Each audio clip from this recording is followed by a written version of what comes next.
E aí, já dá aula há quanto tempo, mestre? Eu já faz alguns anos. Eu dei aula por um período, quando eu estava no mestrado, no doutorado, eu dei aulas. Depois eu Legal. fiquei por um período sem dar aulas, que foi quando eu estava em período de transição para a capital, para São Paulo, quando eu comecei a trabalhar no Itaú. Eu fiquei um ano e meio sem aulas e depois eu voltei em 2000 no fim de 2017, começo de 2018, a pegar algumas aulas no curso de MBA da FIAP. Eu gosto Legal. bastante de dar aula, assim, porque eu costumo falar, não sei se as pessoas acreditam, acho que eu estou falando de brincadeira, mas eu aprendo mais do que ensino, assim, dar aula para mim Ah, com é certeza, muito isso legal. aí é fato, né? Na verdade, acredito que todo professor ele tem essa noção, né? Que quando ele Sim, começa a ensinar, que ele aprende muito mais, né? Por mim, nossa, muito comigo mais. funcionou total, né? Foi assim mesmo. Porque é outra visão, né? Você muda ali você dá um zoom out ali, né? Da ideia Exato, que você tem que passar para o aluno e a matéria ela acaba você acaba prestando atenção em detalhes que antes você nem notava quando aluno, né? Então, tem todo um encadeamento, né, para você fazer didática e tal. Então, perfeito. fica muito legal, a gente aprende muito realmente. Inclusive, eu estimulo muito meus alunos a ensinar também, né? Compartilhar conhecimento e para poder também assimilar de uma melhor forma. Acho bem Legal. interessante, sim, com certeza. Então, para mim é importante ter por mais que às vezes o tempo não permite muito, mas pelo menos algumas aulas, ter esse contato com as pessoas, né? Agora mais virtualmente, né? Sim. Em épocas de pandemia, mas é muito bom mesmo. Show.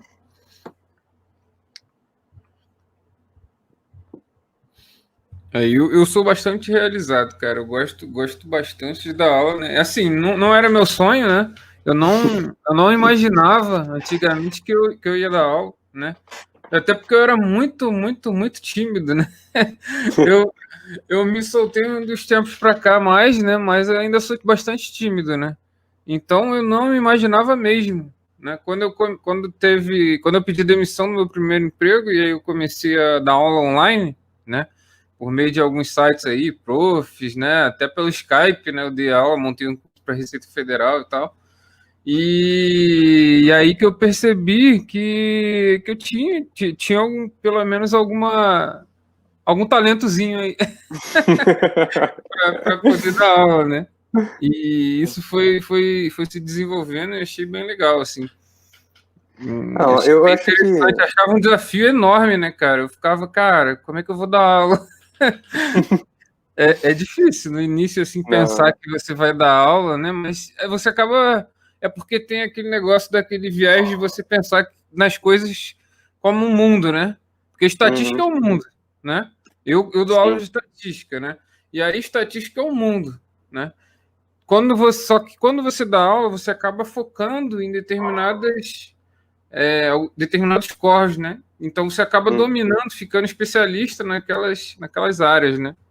Então perfeito. acaba sendo um pouco mais fácil, né? É aquele negócio, fazendo uma analogia com a galera de concurso, né? Você pensa, cara, o cara tem que estudar todas as disciplinas, né? Agora o professor não, o professor tem que dar aula de uma disciplina só para aquele concurso, né? Então o cara é bom pra Uhum, caramba, né? Agora o cara que faz concurso ele tem que ser bom em todas as disciplinas.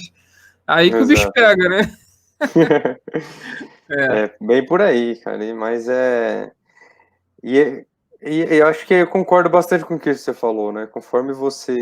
Para você dar aula, você tem que atentar em vários detalhes, porque você vai ser questionado, né, em aula, você tem que ter o domínio daquela disciplina, Sim. e isso acaba te tornando um especialista, né? Acaba trazendo Ah, um e não só conhecimento isso, ali. perguntas elas te trazem mais informação também, né? Por que que a gente Exato, aprende também? Porque a gente é perguntado, né? exato, No outro perfeito. dia, um aluno fez uma pergunta, né? Em relação a uma aula lá e tal, cara, e que era fora do padrão assim da aula, né? E aí acabou virando a minha aula, né? Eu peguei e botei aquele assunto também, né? Eu respondi a dúvida dele e também coloquei na aula. Então ficou super maneiro, né? O cara fez uma pergunta super inteligente e tal, e isso agregou muito a minha aula também, né? E eu aprendi também aquele assunto, né? Para poder ensinar ele. Muito bom. Então, realmente a gente aprende muito. Olha aí o Fábio Jacobi, boa noite. Boa noite.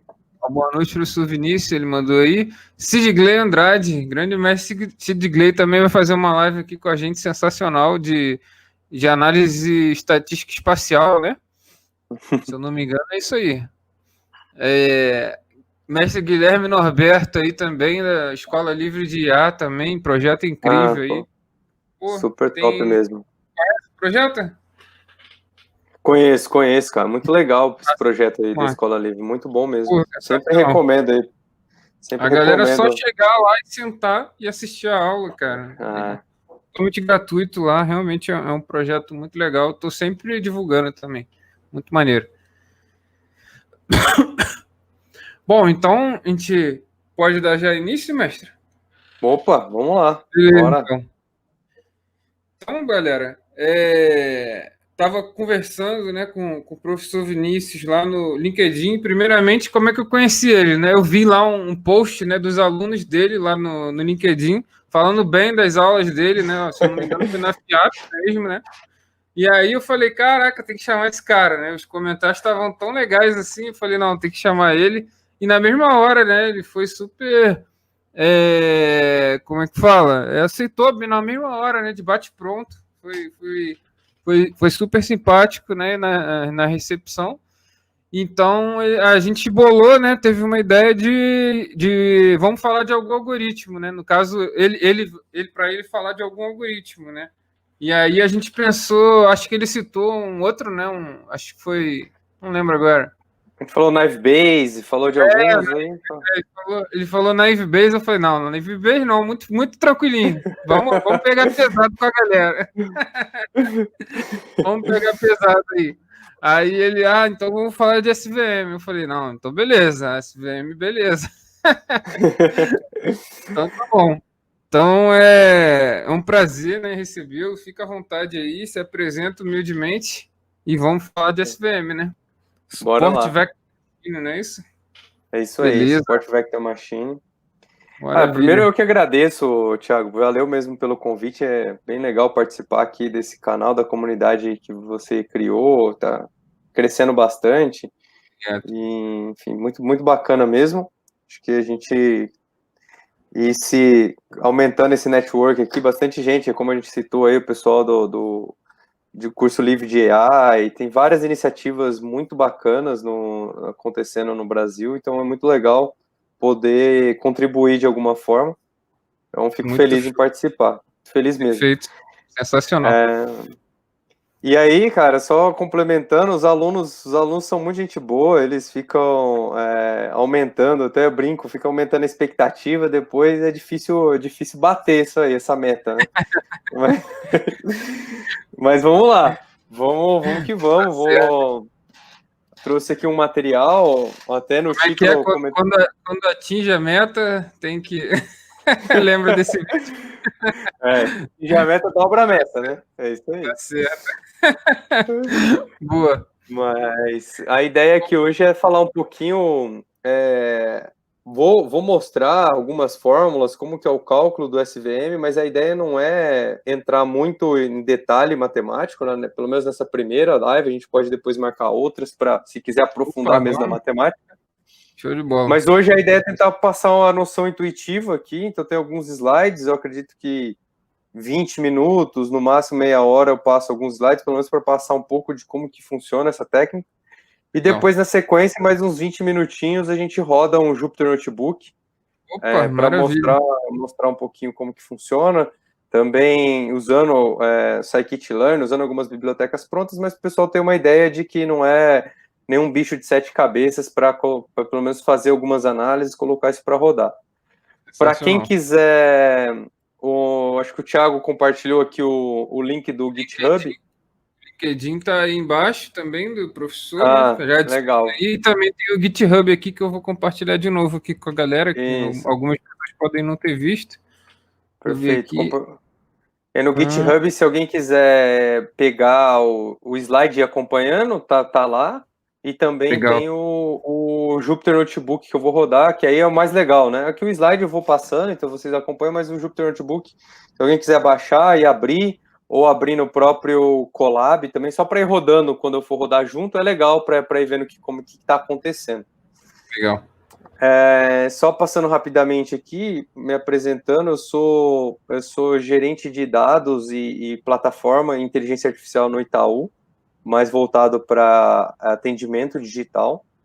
E aí depois, respondendo, entre aspas, aqui já a pergunta que o pessoal colocou aqui no começo, né, se eu Na aplico verdade, uma... foi o do. Cadê o. Foi do Edmilson, né? Edmilson pergunta se eu uso data science aplicado a finanças, né? Hoje, o time que trabalha comigo, a gente aplica a data science para atendimento digital, tá? Sempre focado em atendimento. Eu também dou aula nos cursos dois cursos de MBA da FIAP e sou GDE em Machine Learning. Aqui tem alguns links, se vocês depois quiserem seguir, o GitHub, algumas implementações, LinkedIn, enfim, fiquem à vontade. Será um prazer aí poder trocar umas ideias com vocês. Mas vamos GDE, lá, para quem vamos... não sabe, é Google Develop Expert, é isso? Isso, exatamente, Google Developer Expert. Show. Beleza. Vamos lá, vamos falar um pouquinho aqui do SVM. O SVM, os dois primeiros slides para contextualizar um pouco, ele foi proposto em 79, então não é nada novo, é um pouco antigo essa técnica. E foi um acontecimento bastante importante na área de reconhecimento de padrões e tem sido, por mais que foi proposto em 70 aqui pelo Vladimir Vapnik, ele tem sido bastante usado nos dias de hoje. Inclusive, várias empresas e mesmo no Itaú a gente utiliza para algumas aplicações. E para quem está ligado um pouco em pesquisa, isso não é característica exclusiva do SVM, né? Mesmo as redes neurais, né, as primeiras ali, o Multilayer Perceptron, ou outros técnicas e algoritmos clássicos, foram propostos nessa época, né? Década de 70, 80, né? E mesmo Isso é bom, né, você ressaltar, né? Porque muita gente acha que isso tudo é muito novo, né? Que a mídia joga, não, surgiu um algoritmo, né? Que resolve. Parece algo que é super recente, né? Eu comparo Exato. com aquele filme, né? Do curioso caso do Benjamin Button, né? A ciência de dados, ela nasceu velha e veio ficando nova, né? Exatamente. Boa analogia, boa analogia. E mesmo a rede neural convolucional, né, o paper original dela, se não me engano, foi de 89. É que depois ele foi sendo evoluído e principalmente foi se acrescentando camadas e teve mais crescimento do poder computacional, né, com o cloud, e isso se popularizou, mas a ideia, assim, a pesquisa, né, o desenvolvimento não é novo, mas tem se popularizado mais, principalmente por dados, né? A gente tem mais acesso a dados, tem mais acesso a poder computacional, né? Aplicações, e por isso que isso tem se popularizado bastante. O SVM, então, ele é um algoritmo de aprendizado de máquina supervisionado, onde precisa ter dados rotulados, né, para treinar esse modelo, principalmente aqui usado para problemas de classificação, mas também existem variações do algoritmo, e uma delas, bastante usada também, é o SVR, que é o Support Vector Regressor, né, usado para regressão, para problemas de regressão. Então, a ideia é muito parecida, mas com algumas adaptações para problemas de regressão. Hoje a gente vai focar só para classificação. Mas tem aqui o link do Scikit-Learn, que tem alguns exemplos também, bastante legal, dá uma olhada na documentação. O SVR não é tão utilizado, né, quanto o SVM, né? O SVM ele é mais popular, mas o Legal, SVR tem bons resultados também para regressão. legal. E aqui só para finalizar os dois primeiros slides de contextualização, então o SVM ele não é só para classificação binária, né? Então, se eu tiver duas ou mais classes rotuladas, a gente pode aplicar ele, e ele age como um classificador discriminativo. Então, formalmente definido então a gente tenta encontrar um hiperplano ideal que tenta separar todas essas classes. Tá? Novos exemplos que são mapeados para o mesmo espaço pode ser categorizado com base em qual lado dessa lacuna ou desse hiperplano ele vai se encontrar. Então vamos falar aqui, entraram em alguns exemplos um pouco mais didáticos. Então eu tenho aqui um dataset muito pequeno, onde eu tenho duas classes, bolinhas azuis e bolinhas vermelhas.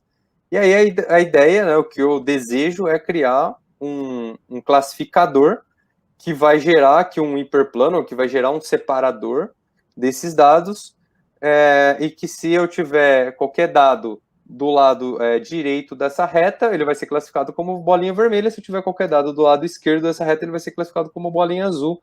E eu acertar, na melhor das hipóteses, 100% do meu conjunto de dados, né? Que obviamente, isso é utópico, mas é o que todo mundo gostaria, né? Que a gente acertar 100%.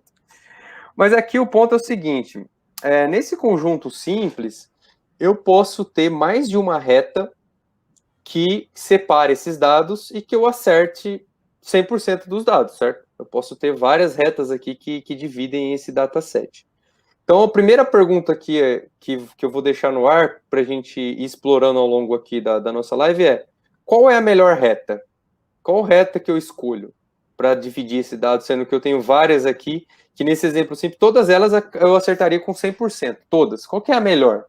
Então, essa é a primeira pergunta. A segunda pergunta é, quando eu tenho um dataset mais ou menos dessa maneira, que é ainda simples, ele só tem uma dimensão nesse caso, e continua tendo só duas classes, bolinhas vermelhas e bolinhas azuis. Eu consigo dividir esse dataset nessas duas classes com uma reta? Aí complica. Não, assim, olhando o dataset como ele está, eu não consigo, certo? Como que eu conseguiria dividir com uma reta esse dataset em duas classes, bolinhas vermelhas e bolinhas azuis? Só fazendo transformação, né?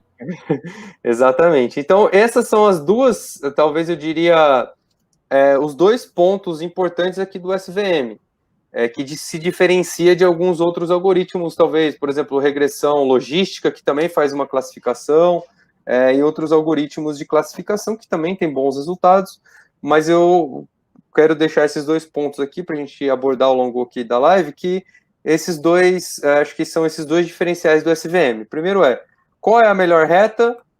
Quando eu não consigo dividir linearmente minhas classes, o que eu faço? Como que eu trabalho isso?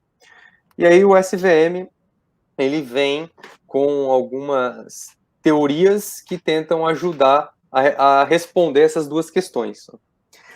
Então, aqui, voltando para a primeira delas, né, a primeira questão é qual que é a melhor linha? As duas estão dividindo meus dados de maneira a acertar 100%, né? E aí, o que acontece? Dependendo da fronteira que eu escolher aqui, para dividir esses dados, né, aqui eu tenho dois exemplos, duas fronteiras aqui vermelhas. Se eu escolher essa fronteira inicial, onde eu tô, ela está mais próxima das minhas bolinhas azuis aqui, né, nessa extrema idade, e talvez mais próxima aqui do quadradinho verde, o que vai acontecer? No meu conjunto de treino, eu vou acertar 100%, tá? Mas como essa linha ela está muito próxima aqui nessa extremidade da bolinha azul, da classe azul, e muito próxima na outra extremidade da classe verde, quando chega um novo elemento para eu classificar, mesmo que esse elemento está muito próximo de um elemento similar, então eu deveria classificar esse novo elemento como bolinha azul, ele erra. Por quê? Porque o poder de generalização dessa reta é muito baixo, dado o posicionamento que ela está. Então, o novo elemento, ele vai ser classificado de maneira errada. Já quando eu pego essa segunda reta, que ela está mais balanceada entre as classes, né, ela está mais aqui no meio entre as classes, a gente nota que a generalização desse conhecimento ele funciona um pouco melhor, né? Então, novos dados, principalmente dados mais próximos aqui do conjunto original, né, de treino, esses dados novos de teste, eles vão ser classificados corretamente, por mais que eles estão um pouquinho para cá do conjunto original, eles vão ser classificados por quê? Porque essa reta, ela está ali balanceando, está no meio, mais ou menos no meio entre os dois datasets. E é isso que é o conceito, de maneira simplista aqui, mas esse é o conceito do SVM. É maximizar a margem que vai dividir os dados, né? Então, maximizar a distância entre os dados de treinamento. Quanto mais distante eu conseguir ter essa margem, melhor. E para fazer isso, então, voltando aqui, né, antes de eu entrar, então, nessa pergunta que eu tinha deixado, qual que é melhor, né? Obviamente, nesse caso, é essa reta aqui do meu lado esquerdo, que ela está mais no meio aqui das minhas duas classes do que essa do lado direito. Tá? Então, essa é a melhor. Mas e como que eu acho essa reta melhor? Tá? E aí que entra até o nome do algoritmo aqui, do vetores de suporte, né? O suporte vector. A ideia é eu desenhar esses vetores de suporte, que são esses pontos de dados mais próximo do meu hiperplano, que é onde eu vou dividir meus dados, né? Que é se eu remover esses dados, ele vai alterar a posição do meu hiperplano divisor. Então, esse ponto tracejado aqui é o meu hiperplano divisor. E aqui, essas duas linhas mais cinzas claro, que batem aqui nos meus exemplos de borda, vamos dizer assim, da cruzinha verde e da bolinha vermelha, esses são meus vetores de suporte. Né?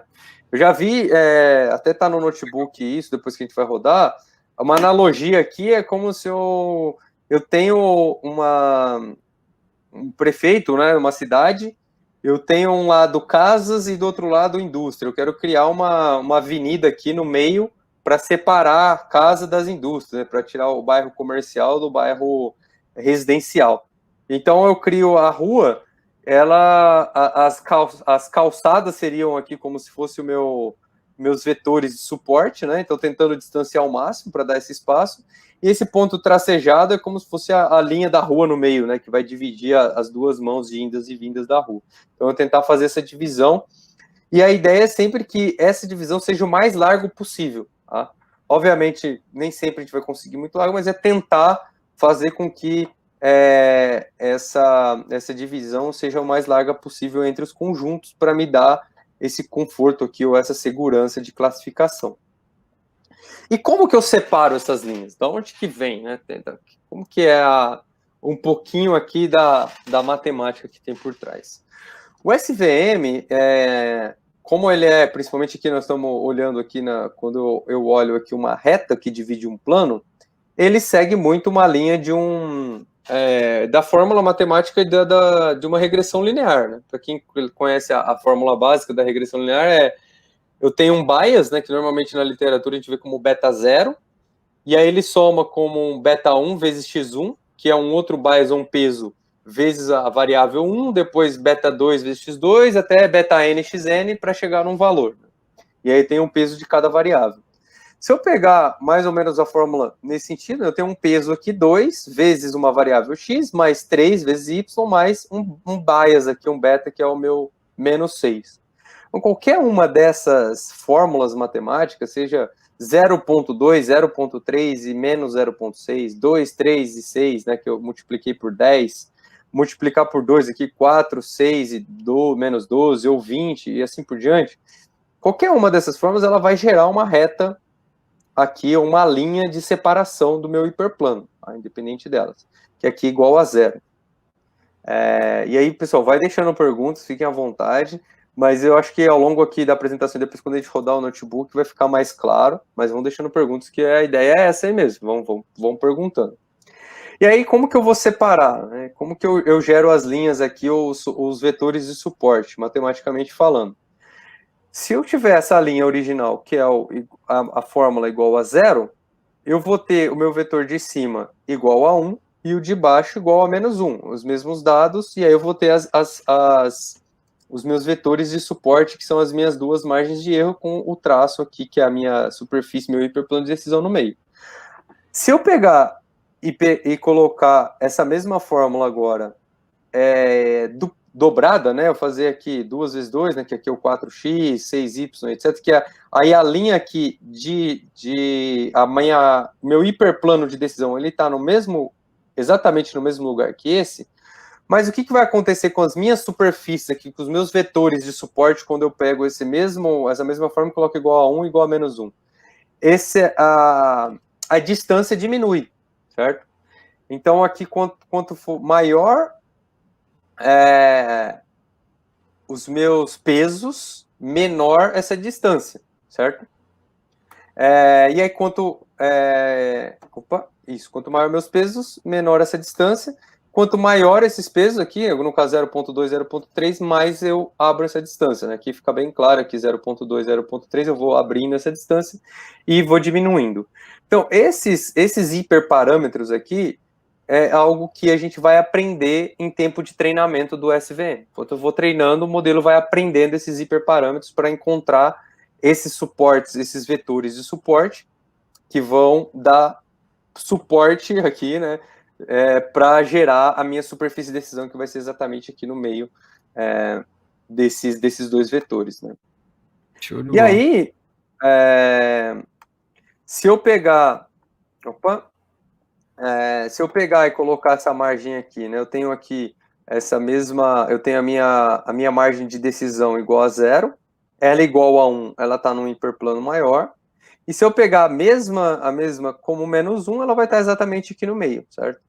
Então, eu sempre tento colocar essas margens aqui, né? Os meus parâmetros que eu aprendo igual a 0, que é a minha superfície de decisão, 1 e menos 1, os vetores de suporte, mas eu posso ter algumas visões intermediárias, por exemplo, se tiver igual a meio, vai dar exatamente aqui na metade entre essas duas linhas divisórias aqui, tá? Entendi. Bom, nesse conceito que eu tenho, então, os vetores de suporte e tenho a minha divisão, eu vou voltar para a mesma pergunta inicial. Agora com um desenho um pouquinho diferente. Qual dessas duas é melhor? Lembra que eu tinha algo parecido, né, no primeiro slide, mas eu não tinha os vetores de suporte, eu tinha só a superfície de decisão, e na primeira vez a gente colocou que essa aqui era melhor, porque ela estava mais no meio.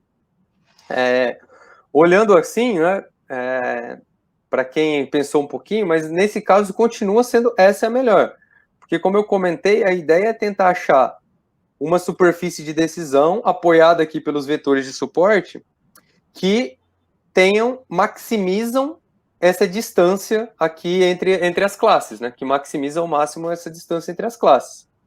E aqui, nesse caso, mesmo eu acertando... Então, nos dois exemplos, eu estou acertando 100% do meu dataset, mas aqui eu consegui maximizar essa distância. É importante ter isso, e daqui a pouco a gente vai voltar nesse ponto. Então, aqui, essa daqui é a melhor, exatamente porque ela consegue maximizar essa distância aqui da superfície de decisão. Legal. Mas aí entra um outro ponto importante, que a gente vai tangibilizar um pouquinho melhor quando a gente rodar o Jupyter Notebook. E quando eu tenho esse exemplo aqui? Porque nesse exemplo anterior, nos dois casos eu estou acertando 100% do meu dataset, certo? Só que aqui eu consegui maximizar a minha distância, perfeito, é o melhor cenário. Mas nesse caso, quando eu consegui maximizar a minha distância, eu errei um exemplo aqui. Esse cara era para ser vermelho, eu estou classificando ele como... Esse cara era para ser azul, mas ele vai ser classificado como vermelho porque ele ficou desse lado, do lado direito aqui da minha superfície de decisão. E aí, o que é melhor? Eu assumir um percentual de erro, mas garantir uma superfície ampla, ou é melhor eu diminuir minha margem de classificação, meu erro de classificação, penalizando essa minha margem, por exemplo, nesse caso aqui. Então, nesse caso, nesse exemplo agora, eu estou acertando 100% nesse caso, mas a minha margem aqui é muito pequena, minha margem de erro. Nesse outro caso, eu tenho um erro, eu tenho um percentual de erro, mas a minha margem é maior. O que é melhor nesse caso? Então aí começa também a ter essa consideração. Aquele outro lá, ele vai tender a overfitar, né? O primeiro não. O primeiro ele vai generalizar com uma melhor forma, porque tem uma maior margem, não é isso? Exatamente. Exatamente, legal. Perfeito. Então, cara, muito, muito bem colocado. Quando a gente rodar o notebook, a gente vai ver um pouco disso. Esse cara aqui tende a overfitar. E ele tende a ser mais sensível ao outlier também. que quando eu ficar muito rígido aqui, em percentual de erro, eu tendo a ficar muito sensível ao outlier, que é ruim. Então, obviamente, se eu conhecer bem meus dados, fazer alguns testes e entender que talvez uma margem melhor eu tenho garantia que eu não estou overfitando e não tenho outlier, pode ser que eu use dependendo do meu propósito, mas eu tenho que ter isso em mente. Quanto mais eu diminuo aqui, sou mais rígido com o critério de classificação, eu tendo a overfitar e tendo a ser mais sensível ao outlier. Tá? E aí, por isso que eu tenho aqui. Né? Tem que achar esse trade-off aí, exatamente. E aí, por isso que quando a gente vai fazer o cálculo do erro do SVM, a gente leva em consideração essas duas questões, né? E aqui a letra C em destaque, porque quando vocês derem uma olhada na documentação aqui do SVM implementado em scikit-learn, e mesmo no exemplo que nós vamos rodar, a gente vai ver que tem uma variável aqui, que a gente tem que setar, que é o grau aqui C, que é exatamente quanto que eu estou permissivo a algum erro ou não na hora de criar essa margem de decisão. E aí, então, o SVM ele leva isso em consideração, o erro, né? Então, nesse primeiro caso, eu tenho um pequeno C, um C bem pequeno, e focando na margem. Então, eu posso, com esse C pequeno, eu deixo uma permissividade aqui de erro, e o meu foco é na margem.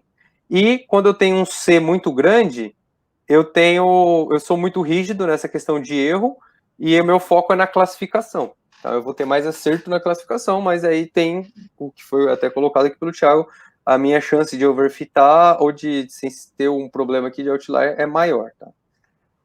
E aí, com isso, o SVM, na hora de fazer o cálculo do erro, a gente leva tudo isso em consideração. Leva quanto que eu estou errando, nesse caso, né?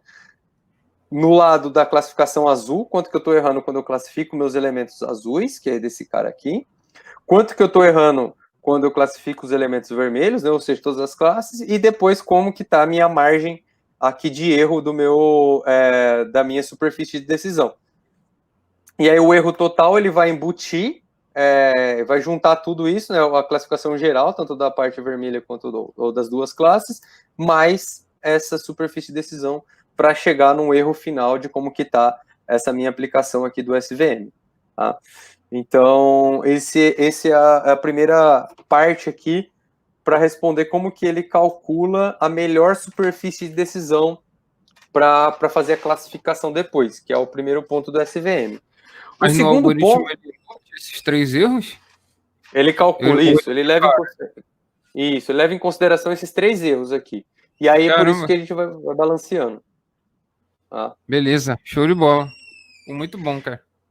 E aí, o outro ponto importante aqui, o outro diferencial do SVM é que, obviamente, aqui a gente está falando de problemas simples, né, para ter um viés um pouco mais didático, mas a gente sabe que os problemas reais, na sua grande maioria, não é linearmente separável.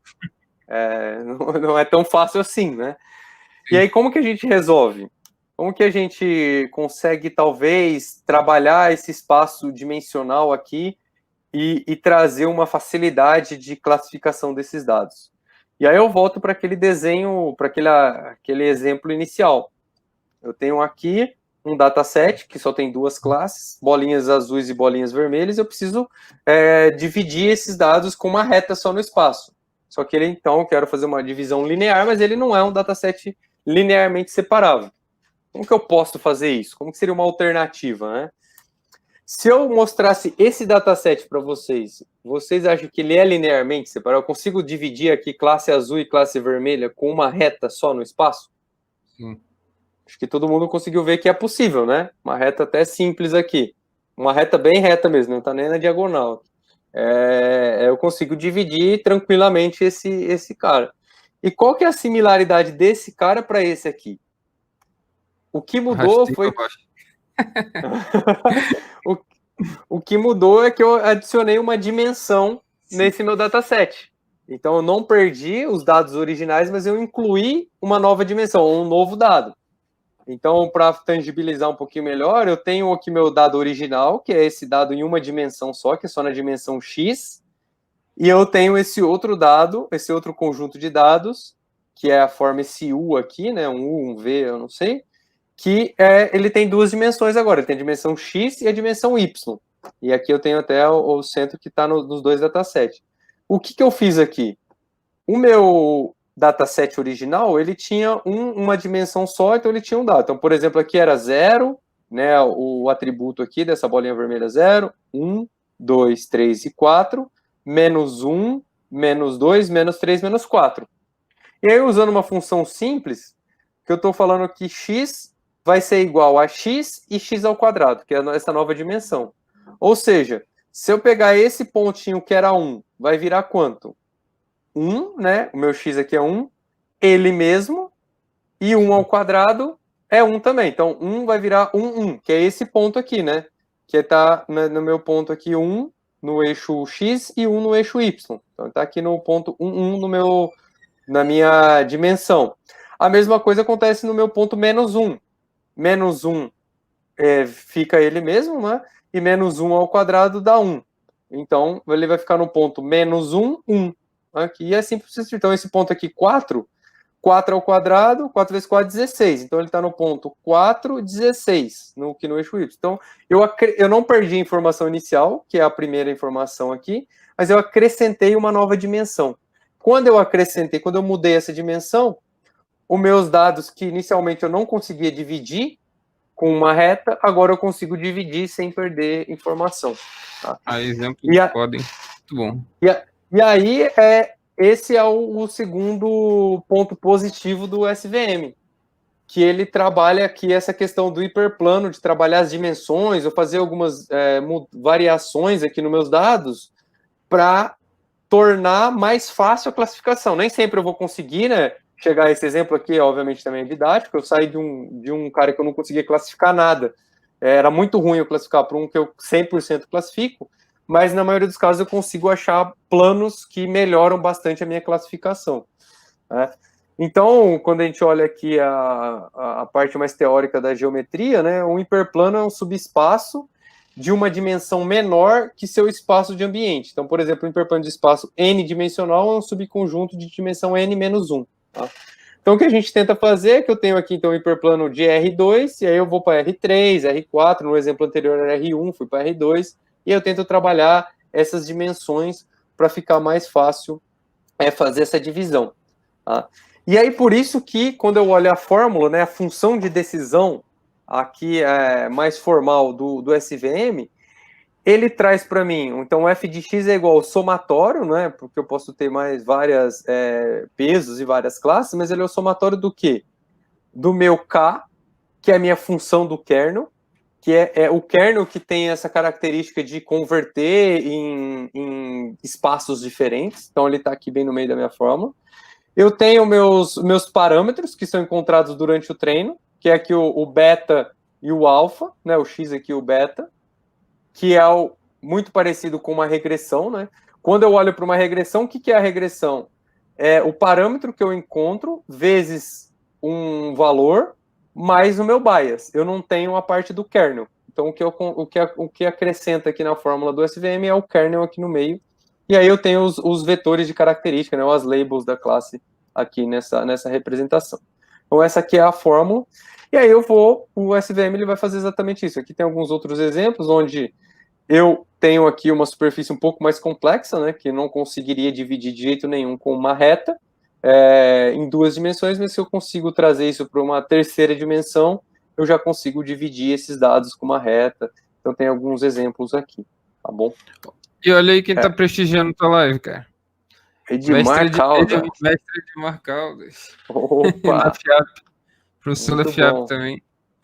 Valeu, grande demais. Valeu aí pela uma galera muito agradecida aí do pessoal participando, sabe? Fico lisonjeado e a responsabilidade aumenta, né? Porque aí fica mais difícil aqui. Mas, pessoal, acho que a parte mais aqui de slide teórica, pelo menos para dar essa noção intuitiva, é isso. Depois aqui, como eu comentei, os slides estão no GitHub, vocês podem baixar. Aqui tem um pouquinho mais aprofundado, né, o passo a passo da matemática, explicando aqui cada parte do conjunto, quando eu pego, como que eu divido, mas eu acho que não é o foco da gente, pelo menos, entrar hoje, mas eu tentei colocar um passo a passo, depois, se vocês quiserem ler. E também está no notebook que a gente vai rodar agora, né? Os tipos de kernel e etc, tá bom? Maravilha. Vamos lá, senão, pessoal, daqui a pouco eu encho o saco de eu falando aqui sem parar e começa aí, vai dando a fome, né? Vai querendo jantar, então não vamos enrolar muito, não. Vamos lá. Então, só para o Thiago compartilhou com vocês o link do GitHub, né? Que eu compartilhei, mas está Vou lá, quem mandar mais uma quiser. vez lá. Vou Anda reforçar. lá, então tem aqui os slides estão aqui e também está aqui o Jupyter Notebook. Eu vou rodar aqui localmente, mas ele roda no Colab, roda local. Ele é bem simples, né, não vai ocupar muito poder de processamento, mas é legal. Eu vou rodando aqui, se vocês quiserem ir rodando junto, até para ir gerando dúvidas e perguntas, tá bom? Eu vou até zerar aqui para rodar, para falar que está rodando mesmo. Não é o print da tela, não. Está rodando. Vamos lá. Opa. Vou começar aqui. Então eu vou... Tá bom a fonte ou quer que eu aumente um pouquinho, Thiago? Dá para ver bem? Então, eu vou lá no YouTube para ver, porque aqui no StreamYard para mim é pequenininho. Deixa eu ver aqui no YouTube. Quando eu maximizo, tá ok. Tá ok a fonte. Tá ok. Vou tentar. Vou mudar. Tá, beleza. Bom, se alguém mandar alguma coisa aí no chat, você me avisa que eu aumento um pouquinho, tá? Tá bom, tô acompanhando aqui. Vamos lá. Então aqui tem alguns links, né, de algumas bibliotecas. Aqui nem todas eu vou usar aqui, mas como eu uso bastante isso para as aulas, eu já deixo o padrão aqui no meus notebook, também algumas bases de dados públicas e clássicas que eu também uso, então tá aqui. Vamos lá. A primeira parte, também eu não vou me alongar muito em células aqui do notebook, mais focadas em coisas de pré-processamento de dados, visualização de dados, Matplotlib, né? Eu vou passar isso um pouco mais rápido.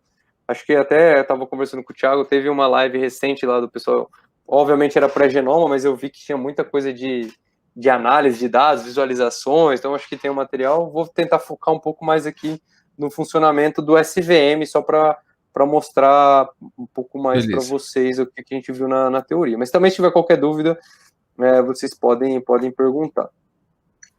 E aqui no notebook, além dos códigos, tem algumas explicaçõezinhas, eu não vou lendo todos, mas é legal porque depois fica como um material de referência para vocês, depois que pegar a ler. Então aqui eu explico um pouquinho daquela analogia que eu comentei, né? Então você tem um prefeito, ele quer dividir aqui os bairros ou as casas, então a ideia é criar uma rua que divide bem essas duas classes, e aí para isso eu vou criar meus vetores de suporte, que são essas linhas tracejadas nesse exemplo, meu hiperplano de separação, que é a linha aqui mais, a linha contínua aqui no meio, minha margem, né, eu tenho o tamanho da minha margem, e meus targets aqui, que nesse caso é o target as e no, nos dois lados.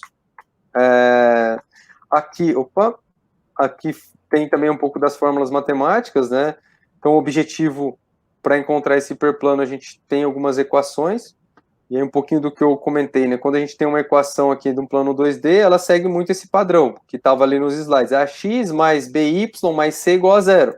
Que, por um dos exemplos que tinha lá, era 2x mais 6y menos 6 igual a zero, né? Então, essa equação de um plano de duas dimensões. A gente pode reescrever, principalmente para quem está acostumado principalmente para redes neurais, mesmo o Multilayer Perceptron, a notação normalmente segue aqui os Ws, né? W, que é os pesos que eu vou aprender na rede, muita literatura usa aqui o W na rede neural, mas ele segue a mesma ideia, W1 vezes x1 mais W2 vezes x2 mais beta igual a zero. A gente pode reescrever dessa maneira.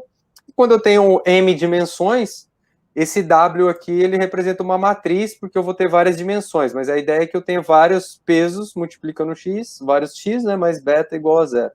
E aí as margens que a gente vai trabalhar, elas vão ser dadas pela essa mesma fórmula, ou mais 1 ou menos 1, que é exatamente aquilo que a gente viu nos slides, né? Quando é mais 1 é a margem que vai ser dada superior, menos 1 é a inferior em relação ao meu plano de decisão, tá? Show. E a distância entre essas margens, que é exatamente essa distância aqui, né, que é o que a gente calcula, ela é dada, então a distância é igual a 2 dividido pelo o W em módulo, que é esse peso aqui. E aí, nesse caso, qual que é a ideia? Qual que é o que eu tentei passar para vocês? Qual que é a ideia aqui? É sempre maximizar essa margem, certo? Então, se eu quero maximizar essa margem, quanto menor o meu W, maior é a minha margem, certo? Porque meu W está dividindo 2 aqui. Quanto maior meu W, menor a margem. Ou seja, então um dos objetivos é minimizar o meu W. Quanto menor o meu W, melhor, porque maior vai ser a distância aqui das margens, né? Que é o meu D dado dessa forma, tá? E, além desse objetivo de minimizar a minha margem, o outro objetivo é minimizar os erros, né? Minimizar meus erros de classificação. Então, tem que balancear essas duas coisas, que é um pouco do que a gente falou. Se eu minimizar muito a minha margem, eu posso, se eu diminuir minha margem, né? Eu posso melhorar a minha classificação, mas eu posso piorar a minha margem. Essa margem, ela fica pior, né? Minha sensibilidade para erro. Então, é isso que dado essa fórmula matemática, essa formalização matemática é o que o algoritmo ali, né, em tempo de treinamento, ele vai tentar balancear esses hiperparâmetros aqui e construir o nosso classificador, tá? Beleza. Então, esse é o primeiro ponto, tem uma explicaçãozinha aqui. O segundo é a questão do kernel, né? Que vocês vão ver na literatura, o pessoal chama aqui do kernel trick, que é quando eu não tenho uma separação linear, eu vou tentar fazer alguma abordagem aqui no meu espaço, né? Eu vou tentar trabalhar esse espaço para ter uma visualização diferente e conseguir classificar. Então, esse exemplo aqui também é bem legal, eu não consigo essa visualização, né? Eu não conseguiria dividir esses dados com uma reta, né, com uma função linear, mas quando eu olho isso numa visão em 3 dimensões, né, se eu estivesse olhando essa imagem aqui de cima, né, essa imagem em 3 dimensões de cima, eu estaria vendo exatamente essa imagem da esquerda. Quando eu abro ela em 3 dimensões, fica fácil de eu fazer uma divisão aqui dos dados, né? Então, essa é o procedimento, e aí eu tenho alguns kernels padrões que me faz isso. Então, eu tenho kernel linear, polinomial, gaussiano, sigmoidal. Surgiu uma pergunta que a gente pode mandar, mestre? Vamos lá, vamos mandando. O Ítalo perguntou, uma vez que podemos ter um dataset muito grande, técnicas de sampling podem ser uma ótima saída. Vocês possuem algum comentário sobre técnicas no contexto de SVM? Tá. Tipo, oversampling no contexto, sim. ou downsampling, né? No contexto Perfeito. de SVM. Quando a gente fala de dataset desbalanceado, aqui no exemplo eu não vou mostrar, eu vou falar um pouquinho aqui no dataset, porque como a gente fala aqui, adiantando já uma parte, mas pegando o gancho da pergunta, como a gente fala aqui de distância entre os dados, né, eu quero maximizar essa distância, o SVM ele é bastante sensível à escala. Então, eu trabalhar a escala dos dados aqui é importante, porque se eu não tiver a escala num padrão aceitável, isso pode deturpar aqui minha classificação, porque ele tem essa questão da distância que acaba influenciando. Quando a gente fala de amostra, de dados, né, de desbalanceamento, então, e aí eu esqueci o nome da pessoa que perguntou, desculpa, passou aqui, eu não gravei. Ítalo. O Ítalo citou a parte de sampling, né? O sampling, ele é sempre, ele é muito usado para quando eu tenho desbalanceamento de dados. Então, e aí eu não sei se foi nesse contexto que ele colocou, ou se ele colocou de eu pegar uma amostra do meu dado só para trabalhar e não trabalhar com o conjunto inteiro. Aí, se ele puder também. Então, tem uma questão de quando os dados estão desbalanceado. Então, uma vez que temos um dataset muito grande. Com dúvida mesmo, né? Esclarece aí pra gente, por favor. Mas eu acho que lendo aqui novamente, como ele citou aqui de datasets muito grandes, técnicas de sampling. Então, eu acho que é pegar realmente uma amostra do dataset para trabalhar. Então, perfeito. Sim, acredito que sim. Então, eu acho que é muito nessa linha. Eu acho que, obviamente, faz sentido, principalmente o SVM, quando ele faz essas transformações aqui de espaço, se for um dataset muito grande, com muitas dimensões, ele acaba sendo um pouquinho mais custoso. Então, pegar uma amostra para trabalhar aqui, principalmente em tempo de experimentação, ajuda bastante, né, nessa questão computacional, né? Para validar. Mas tem que tomar muito cuidado para pegar uma amostra que representativa, exatamente. Tem que pegar uma amostra representativa aqui do seu conjunto. Legal. Beleza. Bom, passado aqui, então esse é só um resuminho, né, do que a gente viu lá nos slides, mas é legal ter aqui no Jupyter para vocês, quando usarem, se fizer sentido usar esse material de consulta. Mas vamos rodar aqui um exemplo simples. Vamos importar aqui do scikit-learn, né? O scikit-learn, a biblioteca aqui do SVM é o SVC. Então eu importo ele, cara, from scikit-learn, importo SVC. Aqui, esse bloco aqui é só para plotar os meus dados, né? Estou usando aqui o plot só para ver como que esse exemplinho de dados ele se comporta. Então a gente vê que ele não é um dado simples, né? Ele tem um meio aqui bastante misturado, né? Então eu não vou acertar 100%, a não ser que eu consiga trabalhar bem essa parte de mudar a dimensão dos meus dados. Então, mas nesse caso aqui eu não estou usando esse recurso ainda. E aí eu estou criando, então aqui só para ver os meus dados, imprimir esses dados. E aí eu tenho aqui, ó, o meu algoritmo, que eu estou chamando de SVM, ele é do tipo SVC, que eu importei aqui em cima. Não estou colocando nenhum parâmetro ainda, então deixei o padrãozão do scikit-learn, porque depois a gente vai trabalhar, mas está vendo que aqui tem uma linha comentada, então eu posso escolher o kernel, nesse caso linear, né, mas eu não vou rodar ele agora, e eu tenho uma variável C. Se vocês estavam desde o começo, eu frisei bastante essa questão do C lá nos slides, lembra? Sim. Então a gente vai trabalhar essas duas coisas. Então o kernel aqui eu tenho alguns kernels, né, ó, linear, polinomial, gaussiano, que a gente pode trabalhar, que está ligado a essa questão aqui de converter o kernel trick aqui, né, de mudar o espaço dimensional. E o C, como a gente viu no slide, ele está mais ligado a essa questão aqui da margem de divisão aqui dos meus vetores de suporte e quão tolerante a erros eu tô, o quão rígido eu quero que essa margem seja. Então, nesse primeiro caso aqui, só para a gente rodar o primeiro exemplo, eu criei um padrãozão, sem setar nenhum parâmetro, passei os dados aqui de treino e teste, né, o X eu estou recebendo meus dados de treino, então eu estou pegando todos os meus dados, excluindo a classe, e estou no Y recebendo a classe, né? Então, basicamente, essa divisão padrão que a gente faz, e aí estou mandando treinar o meu modelo que eu criei aqui, meu SVM, ponto fit, né, que é o treinamento, e passando esses dados aqui, os exemplos, né, os atributos e a classe. Treinou, e aqui ele imprime só quais foram os parâmetros padrões que ele gerou automático, né? Então meu C foi igual a 1, meu tamanho de cache foi 200, então ele gerou aqui mostrou o classificador que eu gerei, os parâmetros básicos, e aí aqui eu vou rodar, eu já tinha rodado, vou rodar essa célula, que primeiro traz aqui os meus dados novamente, mas essa linha aqui que é a mais importante, onde eu estou falando que o Z, ele vai receber vai usar o meu classificador que eu treinei aqui e vai predizer, né? Vou dar o predict naquele classificador que eu treinei e vou passar os dados para ele tentar predizer. E depois desse Z eu vou trabalhar aqui também só por questões de plotar, e vou plotar aqui meu gráfico que ele gerou. Então essa aqui, nesse exemplo muito simples, eu criei um classificador. E aí, se eu não quisesse visualizar nada aqui de forma padrão, eu teria quantas linhas de código? Uma linha, que é importar o SVM do scikit-learn. Outra linha, que é treinar o meu modelo com os dados, né? Te extraindo toda a parte de trabalhar os dados.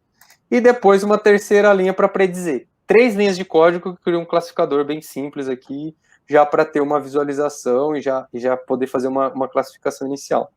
Então, dá para brincar sem muita complexidade. E aí vamos seguir aqui com alguns exemplos, né? A gente já está quase chegando aqui 1 hora de live. Eu vou passar algumas coisas mais rápidas, porque a gente já abordou bastante assunto. Mas aqui, os próximos exemplos tentam ir tangibilizando um pouquinho mais algumas coisas que eu comentei. Então, aqui, mais uma vez, né, usando o scikit-learn, agora usando esse dataset Iris, que quem não conhece, ele é para classificação de flor, né? Então a gente tem duas classes, a flor do tipo setosa e versicolor aqui. Então a ideia é tentar classificar a íris da flor nessas duas classes, então eu importo ele, importei o dataset, só trouxe aqui o dataset e dividi em meus dados, então bem trabalhar os dados, e aqui sim criei o meu kernel. Então, eu criei o meu SVM classifier aqui, meu classificador SVM. Agora eu passei parâmetros, tá vendo que eu passei aqui um C igual a 100 e um kernel linear. E depois que eu criei ele, eu dei um fit nos dados aqui que eu trabalhei que são os meus dados aqui, meus atributos e minha classe desse modelo. E aí depois eu posso dar um predict, em um item específico. Então ele classificou esse item aqui que tinha essas duas variáveis, 2.5 e 1.1, ele classificou como 1.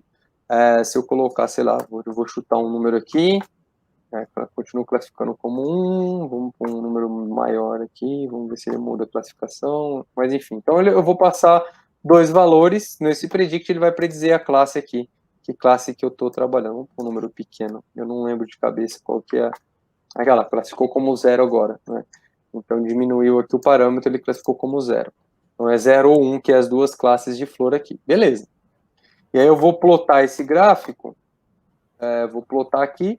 Então esses dados aqui ficaram mais ou menos assim, né? A íris setosa e versicolor. Então eu consegui criar um meu SVM, que ele conseguiu acertar 100% nesse caso. Essa amostra aqui bem simples.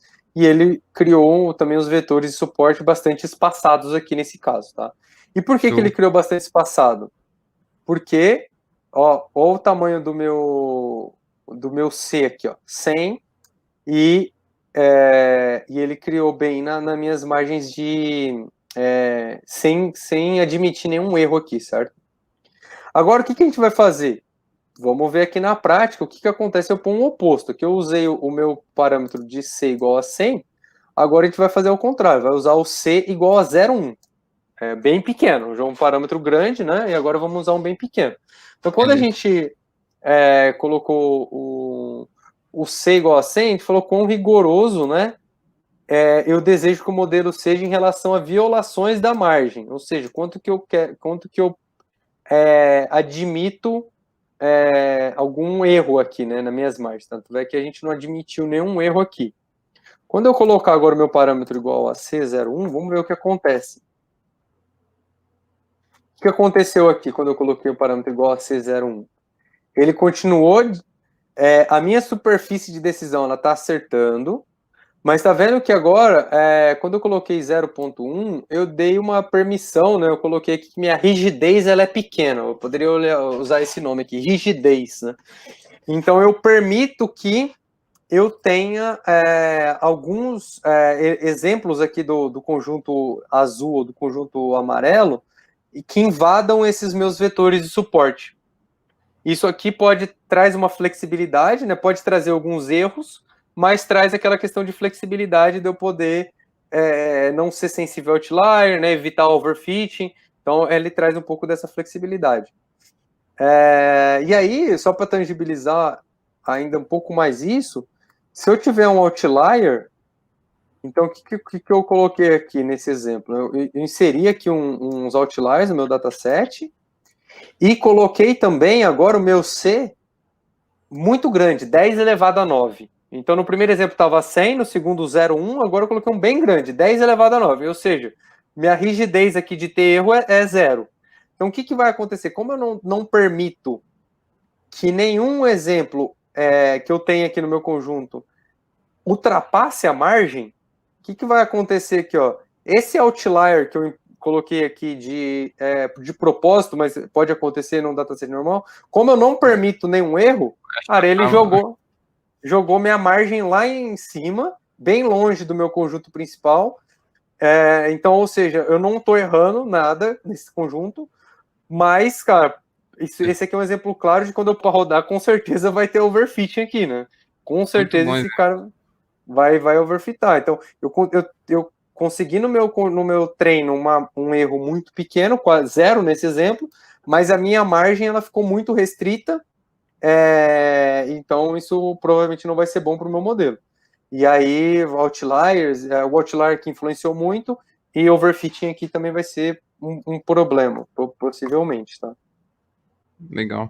Então, acho que essa ideia aqui eu não sei se ficou claro para o pessoal, e vão mandando perguntas, mas eu tentar tangibilizar um pouquinho isso aqui, tá bom? Teve uma pergunta aqui, o mestre de Glee perguntou sobre a escala dos dados, quando decidir escalar, ou que critérios verificar para decidir reescalar? Boa. Boa pergunta. Eu vou responder ela. Vou mostrar aqui. Ó, o próximo tópico é exatamente esse, veio no time certo aqui.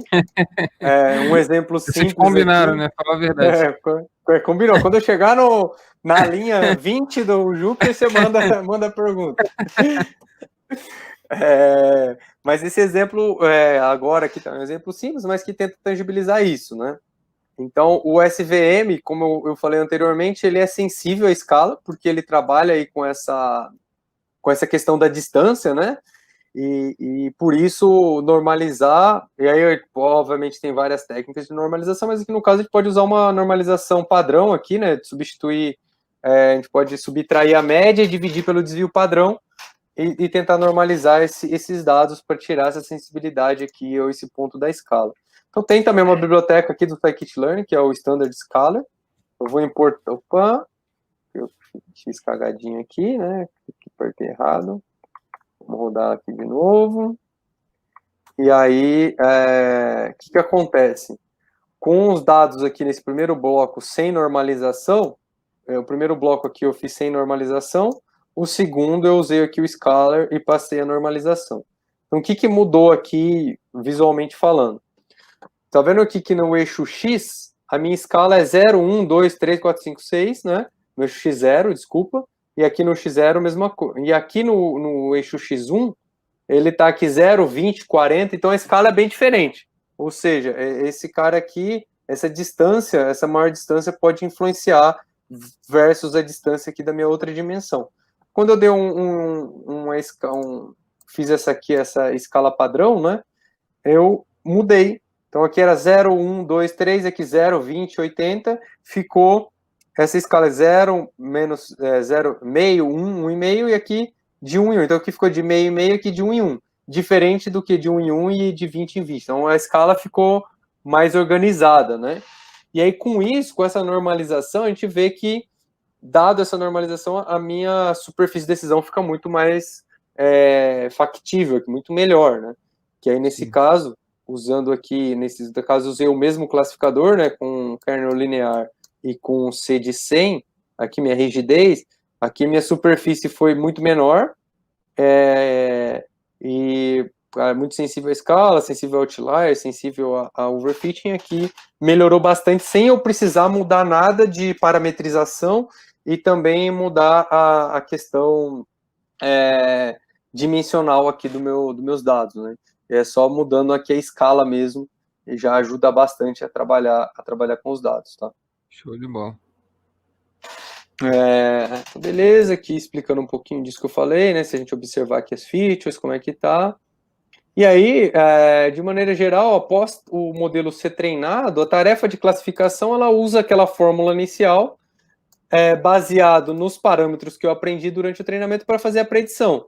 Então, a predição, nesse caso, que eu tenho duas classes, classe 0 ou classe 1, ela vai ser se eu multiplicar aqui o W que eu achei vezes x1, né, que é o parâmetro aqui do meu dado, mais W2 vezes x2, assim por diante, dependendo de quantos parâmetros eu tenho, mais o bias, se ele for menor que zero, ou se ele for maior ou igual a zero. Então, no final, ele vai pegar os parâmetros aprendidos, colocar nessa fórmula e pegar os valores aqui das features do meu dado que eu estou querendo predizer e fazer essa predição aqui, tá? Então, nada muito, nenhuma matemática muito sofisticada aqui, tá?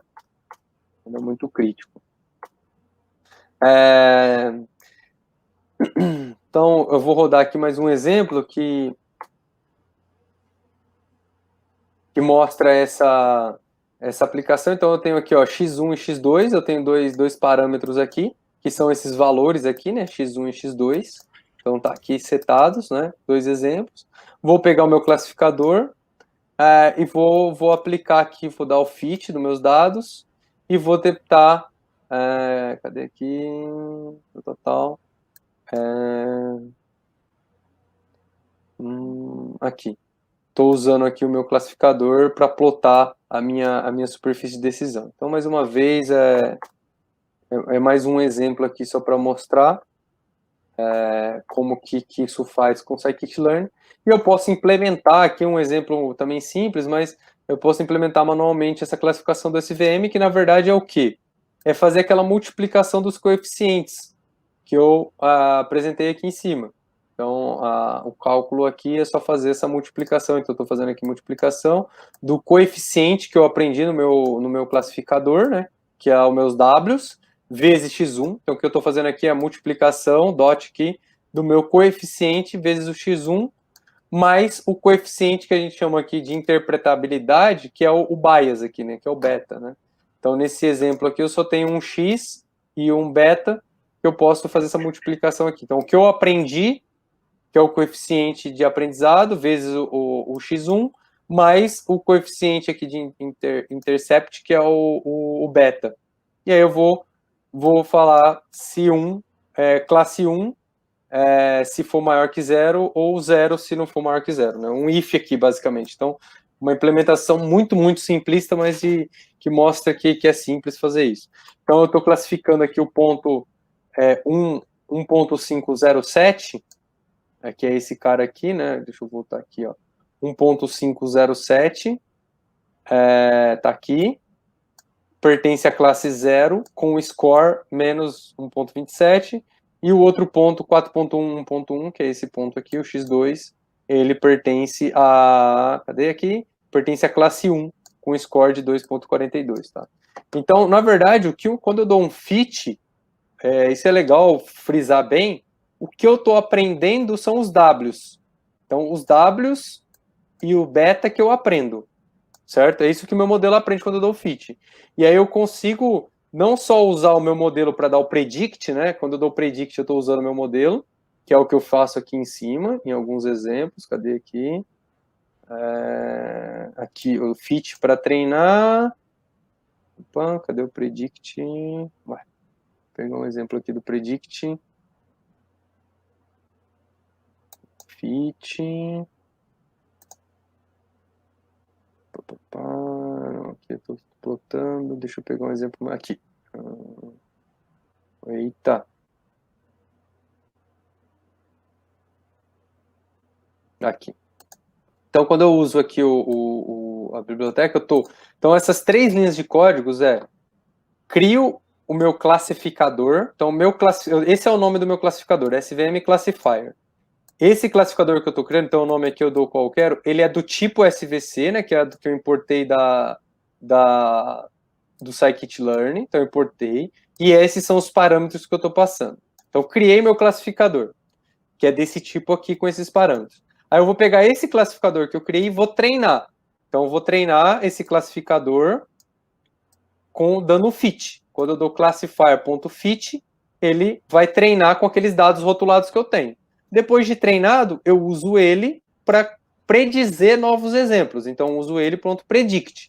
Mas, para ele predizer, o que ele está fazendo para predizer é exatamente fazer aquela multiplicação dessa fórmula aqui. Vou voltar aqui, cadê a fórmula? Ele está fazendo essa multiplicação.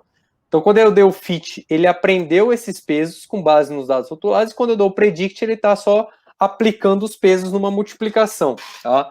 Então, se eu pegar aqui, deixa eu só copiar isso aqui e voltar aqui. Ó. Então, deixa eu voltar aqui bem rapidinho.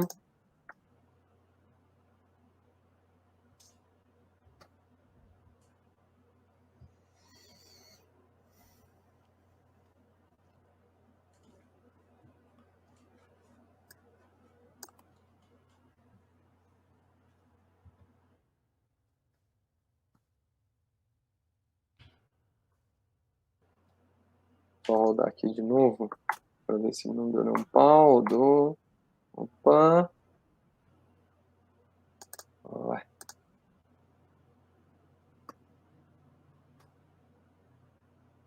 Tá. Ver se eu esqueci alguma coisa aqui no meu... Tá.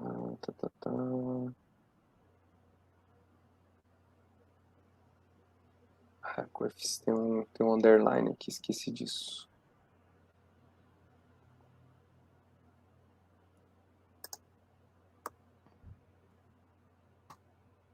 O que eu aprendi aqui, ó? Tá vendo que esses eu peguei do meu dataset Iris, ele tem dois coeficientes, né? Dois atributos. Então, o que eu aprendi quando eu dei um fit foi o meu coeficiente aqui, que seria o W1 e o W2, são dois conhecimentos, é esse valor aqui, os pesos, 1,29 e 0,82, e o bias, que é o beta naquela fórmula, é 1,3. Então, o que ele aprende, o que o algoritmo aprende, e aí desculpa se eu estou sendo repetitivo, mas isso eu gosto de frisar bastante nas aulas, porque esse é um jargão que todo mundo fala, né? Imagina, não, o algoritmo aprende, o algoritmo está aprendendo, estou treinando, o que ele está aprendendo? Nesse caso, ele está aprendendo esses coeficientes dessa fórmula aqui, matemática, tá? Ele está aprendendo os Ws, aí depois, como que ele prediz alguma coisa? Ele vai pegar esse W que ele aprendeu e vai multiplicar pelas variáveis, pelos atributos daquela nova variável e vai chegar num resultado final, tá? Então, por isso que aqui nesse ponto, a gente está fazendo o predict na mão. Tá vendo que eu não estou usando o predict, estou predizendo esse ponto, mas sem dar o predict, para mostrar que é só multiplicar o coeficiente que eu aprendi, vezes x1, mais o outro coeficiente que eu aprendi. Então, é mais ou menos isso que acontece, tá? Por trás, beleza? Vou passar aqui. E aí, então aqui só mostrando um pouco de como que é essa quebra em outra dimensão, tá bom? Acho que isso aqui eu posso passar para não ser repetitivo, aqui tem alguns exemplos que mostram um pouco das probabilidades, se eu quiser imprimir não só os coeficientes, mas eu posso imprimir as probabilidades que eu tenho dentro desses conjuntos, etc. Beleza. E aí, um exemplo, para finalizar, já passamos aqui um pouco fazendo transformação. Que é agora pegar aquele mesmo exemplo do slide e, cara, e aí? Agora eu não consigo dividir aqui linearmente, né? Como é que eu faço essa transformação? A ideia é a mesma, mas agora eu vou colocar. A ideia é fazer esse gráfico, nesse caso não foi uma transformação, eu só fiz a multiplicação aqui, né? Que foi o exemplo que está no slide. Mas a ideia aqui é eu criar o meu algoritmo, que agora eu mudei o nome dele, não é só SVM Classifier, eu chamei de Polynomial SVM Classifier, porque eu vou fazer uma transformação polinomial, que é o kernel que está aqui, eu vou voltar aqui rapidinho, eu vou usar esse kernel aqui, ó, que já está implementado, kernel polinomial, ó, que vai mudar a dimensão aqui da minha imagem, vou voltar aqui.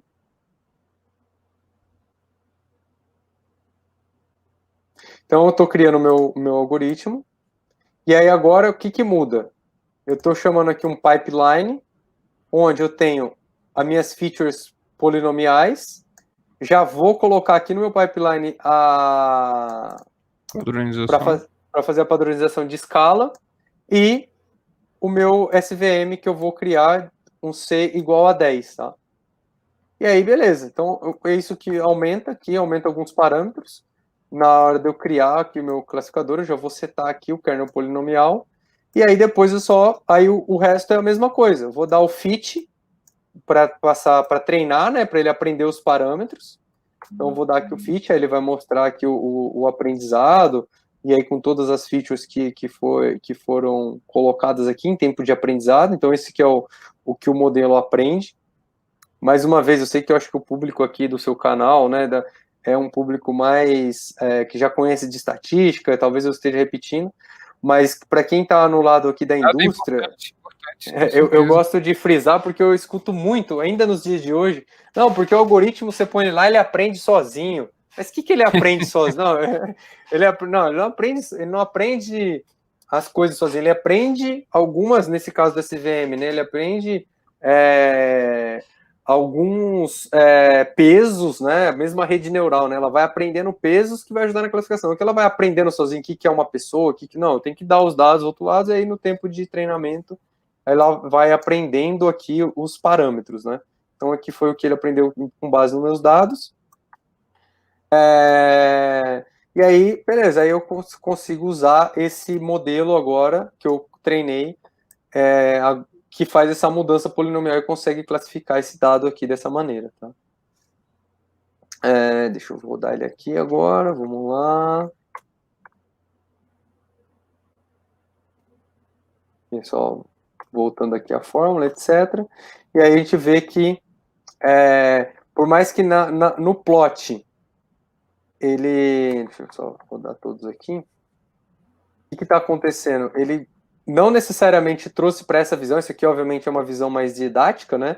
Mas ele conseguiu trabalhar os dados com que ele pegou esses caras aqui e transformou nessa visão e conseguiu dividir esses dados, tá? Quando eu coloquei o kernel polinomial. Então, eu não controlo isso, né? Tem ali em tempo de aprendizado, mas ele conseguiu gerar essa visualização, tá vendo? Esse ponto aqui, ó, marcado, ele é exatamente esse aqui, nessa nova visualização, e aí ele conseguiu classificar, usando esse classificador de uma forma linear. Legal. E acertando 100%. Eu acho que o que é isso. E aí um último aqui, não tem nada, nenhum desenho, e a gente nada consegue aqui. puxar os coeficientes que ele botou lá para fazer essa transformação? Pode printar os coeficientes, as probabilidades, tudo igualzinho o outro. Tá? Legal. Pode extrair. Inclusive, esse é uma outra coisa, né? Que eu, principalmente quando eu dou aula de regressão linear, fica muito claro isso. Uma coisa é eu treinar um modelo e usar ele para predizer. Mas você, às vezes, não usar ele para predizer, mas ler os coeficientes que eles estão. Até tem um livro que eu recomendo muito, e eu acho que você provavelmente conhece, que é aquele Introduction to Statistical Learning with R. Que é muito bom. E o primeiro exemplo que ele dá é um de capa amarela. Professores de Stanford. Tibishirania da Spring, né? Isso, exatamente.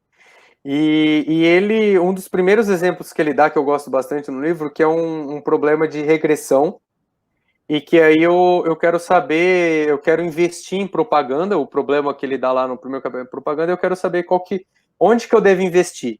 Se rádio, TV ou jornal, né, qual desses meios de comunicação me dá mais retorno, versus o tanto que eu estou investindo. Então é um exemplinho simples, mas interessante, porque uma coisa é usar o algoritmo para me ajudar a prever alguma coisa ou classificar.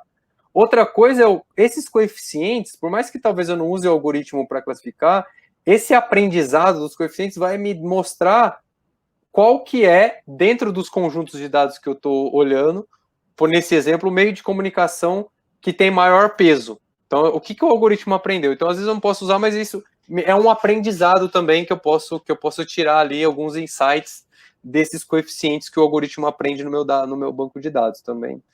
É bastante importante. E aqui as últimas linhas, tá? Não tem nenhuma, eu fico devendo aqui, não tem nenhuma desenho bonitinho, mas é só para mostrar quão simples é se eu quiser também fazer uma regressão no lugar de uma classificação com SVM. De vez eu importar o SVC aqui, eu importo o SVR, mesmo também do scikit-learn, e posso aplicar isso para fazer em algum problema de regressão, tá? Para tentar prever aqui algum valor, mas só para deixar que é possível também fazer esse tipo de abordagem, pode dar resultados interessantes, vale a pena testar. Isso está tudo lá no GitHub, né? No GitHub tá lá, tá os slides, tem os links, tem o Jupyter Notebook, que eu vou até abrir ele aqui, tá lá, cara. Fiquem à vontade para ver, deixar comentários, contribuir, então é isso aí. Aqui é só um link do scikit-learn, então aqui ele mostra também um pouquinho, né, dessa aplicação para classificação, para regressão, né? Então tem bastante coisa interessante aqui que ajuda, mas eu acho que é isso. Acho que com isso eu finalizo. Didática excelente, né? Podemos... Que nem o professor de Marcaldas falou aqui, melhor professor da FIAP, cara, é fera. Essa galera, meu... Mas é isso aí. Vou deixar aqui. Alguma dúvida aí, galera? E aí eu tô disponível aí pra gente responder algumas dúvidas, enfim. Já adiciona ele aí no LinkedIn lá, né? Se manda lá conteúdo também de qualidade lá no LinkedIn, já adiciona ele lá. Tem alguns videozinhos no YouTube também, algumas coisas mais simples, mas... Manda aí, tu tem canal também? Tem um canal, Vinícius Caridade, não tem muita coisa lá. Não tem muita coisa, mas tem uns vídeos até da época da UFSCar, que lá tinha um curso à distância, né, de sistema de informação, então todas as aulas eram gravadas, eu coloquei os vídeos aqui no canal, legal. Mas não tem tanto conteúdo, acho, quanto o seu canal, mas tem umas coisinhas legais lá, dá para o pessoal brincar um pouquinho. Então, se alguém quiser... Manda aí que eu coloco ali pro pessoal. Deixa eu pegar aqui o link. Enquanto você pega lá, queria falar aqui para o pessoal, quem quiser o certificado aqui da live do Mestre Vinícius, é só preencher aí o nome em caixa alta e o e-mail, por gentileza, e a gente também vai estar gerando um certificado aí para o mestre, com certeza. Cara, esse mestre aí é muito... pode tirar o objetivo o adjetivo aí. Tranquilo. Pode chamar de Vini. O pessoal me conhece de Vini. Vini é pros íntimos. O mestre que eu falo tem sentido de que eu chamo de mestre que eu acho que quem tem algum notório saber, né? Então, eu chamo muita gente de mestre. Eu acho que muita gente tem notório saber, independente de título ou não. Muito bom. Aí, mandei aí, pessoal, o canal do Mestre Vinícius aí. Então, eu acho que o pessoal mandou aqui dúvidas. Beleza, então.